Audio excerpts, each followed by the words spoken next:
मयूरभंज जिला गस्तरे स्वास्थ्य मंत्री मुकेश महालिंग बारिपदा जिबा बेले टंगाबिला ठारे तांकु जसीपुर विधायक तथा जंगल और परिवेश मंत्री गणेश राम सिंह खुंटिया एवं दलीय कर्मी माने स्वागत करथिले।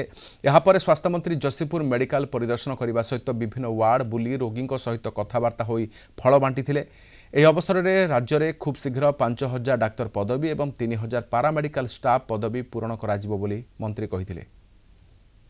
ओडिशा प्रदेश तथा आमर जसीपुर हॉस्पिटल जहाँ भी स्वास्थ्य अवस्था है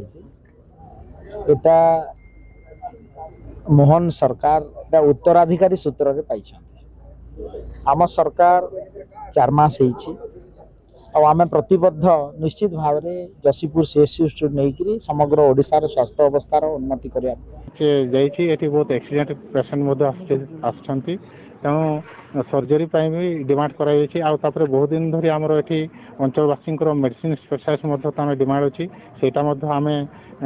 से मेमोरांडम लिखिछु।